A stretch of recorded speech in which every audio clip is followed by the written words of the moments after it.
Bonjour, que Dieu vous bénisse au nom puissant de Jésus, notre Sauveur. Amen. Bonjour à tous. Dieu vous bénisse, que vous soyez en Afrique, ici en Europe, en Amérique, partout dans le monde. Eh bien, que Dieu vous bénisse au nom puissant de Jésus, notre Sauveur. Amen. Bonjour Madame Kwaku. Bonjour pasteur. Alléluia, merci Seigneur. Alléluia. Et aujourd'hui, nous voulons parler de... Y a-t-il une doctrine spécifique dans la Bible pour le choix de sa femme ou de son mari? Est-ce qu'il y a une doctrine spécifique dans la Bible qui nous parle? Parce que tellement on a entendu beaucoup de prédications dessus, beaucoup de talk show dessus, et beaucoup de gens veulent savoir véritablement qu'est-ce qui se passe. Déjà, il est important de savoir que, parce qu'on peut lire la Bible dans Genèse 2, verset 24, qui nous dit « L'homme quittera son père et sa mère, s'attachera à sa femme. L'homme quittera son père et sa mère et s'attachera à sa femme. » Ça, c'est ce que la Bible dit. Hein. Ils deviendront une seule chair. Et ils deviendront une seule chair. C'est-à-dire qu'ils vont avoir des relations sexuelles. Tu comprends ce que je veux dire? L'homme va quitter son père et sa mère et il va prendre une femme et il va s'attacher à elle. Ils vont devenir un. Et ils vont avoir des relations sexuelles, et après ces relations sexuelles, ils vont avoir des enfants. Parce que c'est à travers les relations sexuelles qu'ils ont des enfants. Parce que les enfants, ils ne tombent pas du ciel comme ça. Ils ont des enfants. Donc, ils deviendront un dans la chair, ils deviendront un spirituellement, ils deviendront un, je dirais, moralement. Ils deviendront un en toutes choses. Des fois, le mariage, c'est pas simplement vivre ensemble, c'est plus que ça. Dans la parole de Dieu, d'ailleurs on va le voir. Il est important de savoir que dans nos assemblées, il y a deux écoles. La première école nous parle du fait que Dieu a choisi uniquement une seule personne pour toi. Il n'y a pas d'autre personne, uniquement une seule personne pour toi, à l'image d'Abraham qui envoie, n'est-ce pas, son serviteur pour aller chercher une femme à Isaac. Dieu a choisi une seule personne pour toi, et cette personne, eh bien, il faut que tu trouves cette personne-là spécifique pour toi, pour te marier avec cette personne. Parce qu'en dehors de cette personne, ben, c'est pas le plan de Dieu. Ça, c'est ce qu'on enseigne des fois dans nos assemblées. Il y a aussi, on enseigne dans nos assemblées qu'il y a des frères et des sœurs qui sont prêts à se marier, qui sont déjà prêts à se marier dans l'assemblée, et le Seigneur te permet de pouvoir choisir un frère ou une sœur dans l'assemblée qui est prête ou qui est prêt. Bien sûr, tu le choisis par amour. Et si vous avez les objectifs, parce que vous allez vous voir, bien sûr, pas dans un lieu clos, mais dans un lieu ouvert, comme disait le pasteur, et comment dire ça, et voir si vous vous aimez, vraiment, parce que ça, il faut l'enseigner aux jeunes. Parce que si vous voyez dans des lieux clos, parce que ça, des fois, les pasteurs ne l'enseignent pas, quand on se voit dans les lieux clos, des fois, ça peut être compliqué après. Et ça, il faut qu'on l'enseigne à nos jeunes. C'est important. Voilà. Exactement. Dans la tentation. Exactement. Si la sœur est toute seule, si le frère est tout seul, s'il est dans une chambre d'étudiants, il faut faire attention. Donc, il est important de faire très attention. Donc, il faut qu'on vous enseigne cela. Donc, il est important de savoir qu'il y a une école qui dit que il y a des sœurs qui sont là, il y a des frères. Déjà, il faut savoir qu'il y a plus de sœurs dans nos assemblées que de frères. C'est la vérité. On peut extrapoler tout ce que vous voulez. Il y a plus de frères que de sœurs dans les assemblées. Donc, c'est vrai que les sœurs elles doivent vraiment se battre pour trouver le frère. Ça, c'est la vérité. Ça, c'est clairement, chez les Européens, j'ai vu ça. Chez les Africains, j'ai vu ça. Chez les Antillais, j'ai vu la même chose. Et puis, des fois, malheureusement, il y a des frères qui s'en profitent pour faire n'importe quoi. Hein. Et ça, c'est pas bien du tout non plus. Donc, il y a beaucoup de frères et sœurs qui sont là. Donc, cette école dit que il y a des frères qui sont prêts, il y a des sœurs qui sont prêts, ils sont prêts à se marier, et puis il suffit de vraiment d'aller vers la sœur qui est prête ou le frère qui est prêt. Et puis, par amour, et ainsi de suite pour marier. Donc, il y a deux écoles. Une école qui dit qu'il n'y a qu'un seul que Dieu a choisi pour toi, et une école qui dit qu'il y a plusieurs qui sont là et pour vous marier. Mais quand on lit la Bible, le Seigneur ne parle pas de choix. Le Seigneur ne parle pas de choix. Dans les évangiles, le Seigneur ne parle pas de choix. Voyez-vous, Paul ne parle pas de choix non plus. Il dit que chacun ait sa femme. Mais il dit si on se marie, que ce soit dans le Seigneur. On ne va pas prendre un inconverti parce que tu vas pleurer toute ta vie. Je vais te dire, la misère qu'il va te faire. Il va te blaguer. Il va te blaguer au début. Parce que des fois, les femmes, elles aiment bien entendre. Et c'est comme le pasteur disait, elles ont beaucoup d'émotions. Donc, il faut que l'homme me dise des paroles gentilles, tu es belle, tu es ceci, tu es là, tu me manques. Et il va te blaguer. Et si tu acceptes, un inconverti, je te dis, Parce qu'il sait ce qu'il va faire. Parce que la seule chose qu'il veut faire, c'est qu'il veut coucher avec toi. C'est tout ce qu'il veut faire. Et puis, il y a un piège aussi, c'est que souvent, même des filles, elles font ça avec les jeunes chrétiens. Mais si, en fait, là, vraiment, moi, je suis intéressée par l'évangile, je lis la Bible, ça m'intéresse. Enfin, elle fait semblant, en fait. Elle fait semblant de s'intéresser à la Bible, elle fait semblant de s'intéresser. Faut pas se laisser avoir. Même elle peut venir même t'accompagner. Elle peut venir, oui, je vais t'accompagner à un culte, je vais voir ce que c'est, ça m'intéresse, mais c'est du bluff. Et puis, c'est la blague. Exactement. Faut pas croire que à travers toi elle va se convertir. Non, elle est intéressée par toi. Et si tu fais l'erreur de te marier avec une fille qui vient du monde, ou tu vas la chercher dans le monde, c'est vrai que ça peut arriver, la fille peut se convertir, mais c'est rare. Très très rare. Ou l'homme peut se convertir. Moi, j'ai vu des sœurs qui se sont accrochées à des hommes qui sont... Pendant les réunions des jeunes, je l'ai vu, mais on voit qu'il n'est pas intéressé. Oui. Mais la fille, elle s'accrochait, elle dit, ouais, il va se convertir. Mais après, elle pleure. J'ai vu tout ça, elle pleurait tout le temps. Comment, dans quel amour on pleure tout le temps? Hein? Donc, si vous faites l'erreur, allez vous attacher à quelqu'un du monde, et comment le diable va se servir de lui pour vous chicoter jusqu'à la fin de votre vie. Là, moi, je vous dis la vérité. Faites pas l'erreur. Parce que le diable va vous chicoter à travers lui ou à travers elle. Donc, il y a ces deux écoles, il est important de le savoir. Donc, que chacun se marie dans le Seigneur. Amen. Et le cas d'Abraham, spécifique, qui donne l'ordre d'aller chercher une femme à son fils Isaac, Rebecca, c'est ça? Oui. C'est un cas spécifique. On ne peut pas faire une doctrine à travers ça. C'est un cas spécifique. Parce qu'à travers cela, il va y avoir le peuple d'Israël et les 12 tribus d'Israël. La lignée. Donc ça, c'est Dieu qui lui a dit de faire ça. Donc c'est un cas spécifique. Un cas spécifique. Donc on ne peut pas faire une doctrine par rapport à cela. On ne peut pas copier. On ne peut pas faire une doctrine. Donc il est important de savoir que dans nos assemblées, il y a deux cas. Dans le sens où il y a le serviteur de Dieu, il y a les serviteurs de Dieu qui doivent se marier, ça c'est important, et il y a les chrétiens qui doivent se marier. Il y a deux cas, il n'y a pas 3 ou 1000 cas.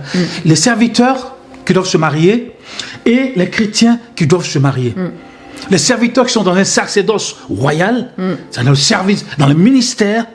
Donc ça, il est important que le serviteur de Dieu qui va se marier, premièrement, vraiment trouve la femme que Dieu a choisie pour lui. Parce que s'il rate, moi j'ai vu tellement. Et c'est vrai que dans ce cas, il est important que Dieu lui donne la femme qu'il faut. La femme spécifique. Parce que quand je vois les pasteurs d'aujourd'hui, que je vois le pasteur Karambiri, que je vois le pasteur Sanogo, Castanou et les autres pasteurs, quand je vois leur épouse, je vois que c'est vraiment des femmes de Dieu. Amen. Je dis gloire au Seigneur. C'est merveilleux. Parce que le Seigneur les a choisis pour être dans le ministère, pour épauler leur mari, pour les challenger, pour les propulser. Tu comprends ce que je veux dire? Et quand je les vois, je dis waouh, ça c'est les femmes de Dieu. Mais si tu as fait l'erreur de te marier avec une femme en tant que serviteur qui n'est pas intéressée par le ministère, qui n'est pas intéressée par l'œuvre de Dieu, qui n'est pas intéressée de venir à l'église, mais même tu vas souffrir, même si elle est belle. Parce qu'aujourd'hui, maintenant, beaucoup de pasteurs se basent sur la beauté pour aller vers les sœurs. À cause des réseaux sociaux. À cause des réseaux, voilà, exactement. Parce que tu as une belle femme à côté de toi, ceci, cela, qu'elle soit noire ou blanche ou asiatique, une belle femme, mon frère, si tu te bases sur la beauté, elle est passagère. Tu vas souffrir dans le ministère. J'ai vu même des pasteurs qui ont divorcé à cause de cela. Tu risques de souffrir et tu vas divorcer, tu vas perdre ta crédibilité devant le peuple de Dieu et ça va être compliqué pour toi. Et deuxièmement, il y a les chrétiens qui se marient. Le chrétien qui se marie, c'est vrai que ça peut pas...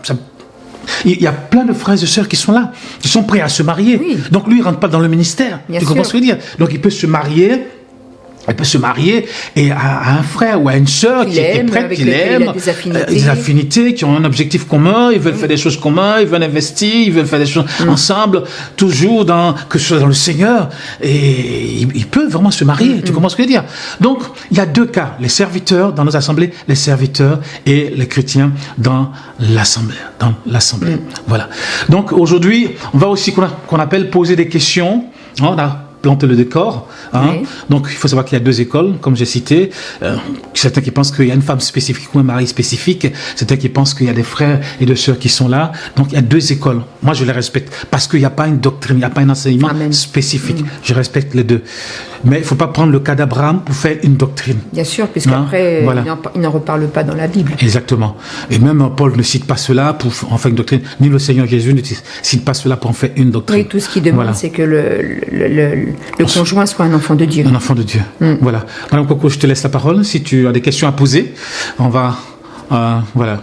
Oui. Donc, on voulait un peu aussi faire des sortes de questions-réponses pour donner un petit peu de fun, de vie. Donc, ce qu'on remarque, moi j'ai noté sur mon papier, ce sera toujours comment choisir son conjoint, mais on va essayer d'aller plus dans des questions spécifiques. Donc, comme l'a dit mon mari, de toute façon, c'est en fonction, soit on est serviteur de Dieu, ou soit on est un simple chrétien. Moi, je sais que dans mon cas personnel, quand je me suis convertie, quelques temps après, le Seigneur a mis dans mon cœur le désir d'être dans le ministère. Et puis déjà, j'avais commencé à servir Dieu, j'étais à toutes les réunions, j'étais très zélée, j'étais aux jeunes, j'étais aux réunions de jeunesse, j'étais aux réunions d'évangélisation, j'étais là au culte. Amen. Je faisais de l'évangélisation dans les rues, j'étais à la chorale et tout ça. Donc déjà, j'avais ce désir de servir Dieu. Donc, et en plus, je voulais être aussi, après, j'ai eu à cœur d'être femme de pasteur. Donc c'est sûr que moi, ça m'intéressait pas dans l'église. C'est pas péjoratif, mais un chrétien du dimanche, qui vient juste le dimanche matin et puis qui repart chez lui. Donc c'est pas ça qui m'intéressait. Je voulais vraiment un homme de Dieu, un homme qui a le feu pour Dieu. Donc voilà, le Seigneur nous a permis que l'on se rencontre. Et ça a été comme ça. On va pas repartir dans ce témoignage-là, mais Dieu a permis qu'on se rencontre. Maintenant, il peut y avoir différentes questions que les jeunes se posent. Comment en fait choisir en fonction de la situation familiale? Parce que des fois les jeunes se disent mais comment je vais faire si moi je suis chrétien et je suis chrétienne et puis mes parents sont d'une autre religion ou ils n'ont pas du tout de religion et ils ne veulent pas que je me marie avec ce frère parce qu'il est chrétien ou parce qu'il est dans l'église. Donc le problème se pose. Mais nous ce qu'on peut vous dire c'est que vraiment il faut pas. C'est important de respecter les parents. Il faut respecter les parents, il faut honorer les parents comme disent la Bible, mais on ne peut pas choisir son conjoint en fonction de la volonté des parents, parce que c'est sûr que quelqu'un si tu es chrétien et que tes parents sont d'une autre religion, ils vont vouloir que tu te maries avec quelqu'un de cette religion-là. Donc tu ne te maries pas avec ton père ou avec ta mère, tu vas pas faire ta vie avec ton père ou ta mère, mais tu vas faire ta vie avec le conjoint, et puis il faut obéir à Dieu plutôt qu'aux hommes, comme dit la parole. Donc le Seigneur dit qu'il faut se marier dans le Seigneur, en Christ. Et puis, de toute façon, je pense que si tes parents, ils t'aiment, franchement, moi, je veux t'encourager, même si là, ils sont pas contents, ils te disent non. Mais si tes parents, ils t'aiment, et s'ils voient que tu es heureux, que tu es heureuse, après, quand il y aura des enfants, ils voient que la famille est heureuse, ils vont céder par la grâce de Dieu, puis il faut prier. Et puis le Seigneur va toucher leur cœur et va permettre que petit à petit les choses vont rentrer, les relations vont rentrer dans l'ordre. Mais si tu fais l'erreur de te marier en fonction de la volonté de tes parents, c'est pas tes parents qui viendront résoudre les problèmes quand il y aura des problèmes. C'est pas tes parents qui, quand il y aura des disputes, ils vont résoudre les disputes. Ce sera entre toi et ton mari. Donc vraiment, on vous encourage à tenir ferme dans le Seigneur, même si les parents sont opposés. Amen. Alléluia, amen. Est-ce que tu as quelque chose à... Alors c'est vrai que des fois on trouve des cas comme ça en Afrique, même ici aussi. Bien sûr, ici aussi, oui. Le père est musulman, la mère musulmane, et le jeune s'est converti ou la jeune s'est convertie. Et quand elle arrive à l'église, elle doit se marier. Et des fois, ou soit les parents ne sont pas musulmans, soit ils sont animistes. Oui. C'est-à-dire qu'ils adorent des choses dans le village là-bas. Oui. Et ils n'aiment pas peut-être les chrétiens. Ils n'aiment pas les chrétiens. Et la fille ou le garçon doit se marier. Donc, des fois, ça pose des problèmes. Mais il faut se marier vraiment dans le Seigneur. Tu ne te maries pas à tes parents. Si tu veux te marier à tes parents, des fois, si tu écoutes tout ce que tes parents disent, tu risques de rester célibataire toute ta vie. Donc, il faut vraiment prendre la décision de te marier. Et des fois, les parents vont suivre. C'est ce que je pense. Amen. Amen. Après, voilà, il y a la situation financière aussi. La situation... oui, on va peut-être aller la situation financière. Bon, est-ce que est-ce qu'il est riche ou pas? Alors ça peut se discuter. Parce que il y a des familles vraiment, tu peux être un chrétien, une chrétienne qui vient vraiment d'une famille très très aisée. si Dieu permet que tu te maries avec quelqu'un aussi qui est de la même situation financière que toi, tant mieux. Il y aura peut-être moins de problèmes, il y aura peut-être moins de soucis.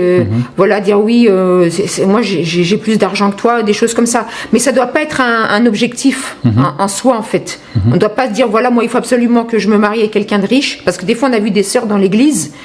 Parce que des fois les frères, ça les gêne plus d'être, comment on pourrait dire, ça les gêne en fait d'avoir une femme qui est plus riche qu'eux parce qu'ils n'ont pas envie d'être assistés, en fait. Mais les sœurs, des fois, elles veulent absolument quelqu'un de riche. Et puis des fois, c'est la mère aussi qui est derrière. Bien on a sûr, vu oui. ça. Ah Oui, oui. il faut que tu te maries quelqu'un de riche, il faut que tu te maries quelqu'un de riche, il faut que tu te maries avec quelqu'un de riche. Déjà, il pose la question, qu'est-ce qu'il fait? Voilà, qu'est-ce qu'il fait? Et il faut que tu te maries quelqu'un qui a une situation et tout ça, sinon c'est pas possible. Donc le problème, c'est qu'elle va choisir, même elle va aller chercher quelqu'un dans le monde parce qu'il est riche. Ou un gars qui va la blaguer, oui, je suis riche, je viens à l'église, mais aïe, aïe, aïe, aïe, aïe, aïe. Tu vas avoir des problèmes. Ouais. Ouais. Peut-être que tu peux avoir l'argent, mais tu vas pleurer sur tes dollars. Oui. J'ai vu des sœurs comme ça dans l'assemblée, elles venaient quelques dimanches comme ça. T'es pas vraiment consacrée, mais je vois qu'elle va prendre quelqu'un qui est dans le monde parce qu'il fait du sport, il gagne de l'argent. Oui. Elle va prendre, mais tu vas souffrir toute ta vie, tu vas pleurer parce que ce monsieur, il connaît pas le Seigneur, il connaît même pas le Seigneur parce qu'il a de l'argent. Si tu t'attaches à l'argent, ça vient et ça s'en va. Et s'il n'a plus d'argent, comment tu fais? Oui, voilà, c'est ça. S'il joue plus au foot ou s'il joue plus au rugby, Oui. s'il a fini. Dilapide l'argent. Et si tu n'as plus d'argent, qu'est-ce que tu as fait? Tu vas divorcer. Moi, j'ai vu plein de... Et dans le foot, on voit ça. Il y a des femmes qui se marient à des footballeurs, ou je sais pas, quand il n'y a plus d'argent, elles divorcent. Elles Voilà, s'en vont. c'est ça.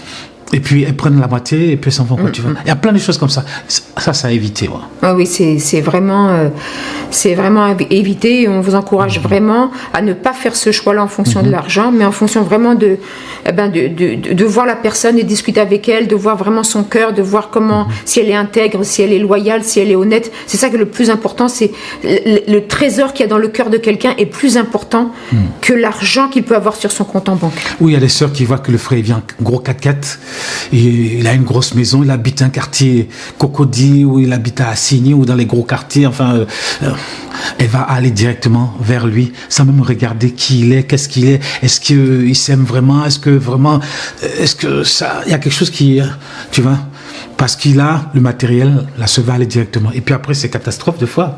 C'est la Comme tu catastrophe. discutais, on discutait de ça, tu m'as souvent dit que même il y a des jeunes femmes, des jeunes filles qui viennent à l'église qui sont très très belles, mais elles restent pas parce qu'elles ne voient pas des milliardaires. Mais le problème, c'est qu'elles vont avoir des problèmes parce qu'elles vont aller se marier avec quelqu'un dans le monde. Oui. Moi, je peux te dire qu'elles vont pleurer toute leur vie. Oui. Parce que l'argent que le monsieur a là, ça va pas rester tout le temps l'argent. Peut-être qu'aujourd'hui, l'argent, mais c'est comme la politique. Aujourd'hui, tu es ministre, mais demain, tu n'es plus ministre. Oui, tout à fait. Aujourd'hui, tu peux être directeur général, mais demain, tu n'es plus directeur général. Donc, tu t'es marié avec lui, et s'il n'a plus l'argent, qu'est-ce que tu fais? Tu divorces. Donc, ça, c'est vraiment un piège. Le diable a beaucoup de pièges. Et si vous faites pas attention, il a des pièges invisibles dans lesquels vous pouvez tomber. C'est grave. Donc, vraiment, il faut éviter ces choses-là. Maintenant aussi, il y a la situation professionnelle ou sociale, on pourrait dire. Voilà, toi, tu es cadre. Et puis, voilà, il y a des frères, peut-être des frères ou des sœurs qui ne sont pas cadres ou qui sont juste des simples salariés. Mais ça aussi, ça doit pas être quelque chose qui doit déterminer, en fait, ton choix. Parce que la personne qui est simple salarié, demain, elle peut devenir cadre. Demain, elle peut devenir un entrepreneur. Sûr, exactement. Donc, tu ne peux pas dire, bon, voilà, un frère ou une sœur qui vient vers toi. Tu dis, bon, moi, excuse-moi, mais moi, je suis je suis un no-cadre. Et toi, tu fais quoi même? Alors, et puis tu dis, bah moi, je suis un salarié, je suis... Ah bah non, excuse-moi, mais c'est pas possible. Alors que la personne, elle a un bon cœur, elle a envie de servir Dieu, on peut pas choisir en fonction... Que le Seigneur va propulser de foi. Oui. Exactement. Va bénir de façon extraordinaire. Et toi-même, tu es étonné. Et si tu n'as pas accepté quand il est venu vers toi, il y a une autre sœur qui va accepter ou un autre frère qui va se marier avec. Et après, toi, tu vas regretter. Moi, j'ai été étonnée une fois, j'ai entendu une sœur justement qui posait cette question. Il y avait un talk show comme ça. Elle dit, mais pasteur, mais moi, je ne peux pas quand même me dégrader. J'ai quand même une position sociale assez haute. Je peux pas quand même baisser mes objectifs, baisser mes niveaux d'exigence. Un piège terrible, Donc vraiment, on peut pas faire comme ça. Il ne reste plus beaucoup de temps. Oui. Et puis voilà la situation personnelle aussi. La personne vient d'une même culture, la personne vient d'une culture différente. Les mariages mixtes. Alors vraiment, bon déjà, c'est vrai que le mariage mixte, je pense qu'il faut vraiment être sûr que ce soit la volonté de Dieu, parce qu'il y a des problèmes, qui sont supplémentaires avec les mariages mixtes. Donc il faut vraiment que ce soit sûr de la volonté de Dieu. Et puis moi, je sais que par exemple dans mon cas, je suis quand même un cas d'exception, parce que bon, Emmanuel il le savait pas, mais moi j'ai quand même vécu mon enfance en Afrique. Quand j'étais enfant, donc j'ai vu d'autres cultures, je me suis habituée à d'autres cultures. Il nous reste une minute. Oui. Mes parents m'ont élevée aussi dans la tolérance et dans l'ouverture aux autres. Mais c'est vrai que si tu te maries avec quelqu'un qui est vraiment complètement un villageois dans son village français, qui ne veut pas bouger, qui veut jamais aller en Afrique, qui veut ça va être un problème. Donc voilà. Donc on aura l'occasion peut-être une autre fois d'en parler par rapport au mariage mixte. Je pense qu'il y a un frère aussi qui m'a parlé sur YouTube. Donc on aura l'occasion d'en parler aussi. Vraiment, que Dieu vous bénisse. Que Dieu vous bénisse. Amen. Amen. Amen. On n'a pas parlé de tous les sujets, mais bon, peut-être qu'à l'avenir on pourra en développer et puis en parler encore. Dieu vous bénisse au nom puissant de Jésus, notre Sauveur. Amen. Amen. Merci Madame Coco. Merci Amen. Pasteur. Amen. Amen.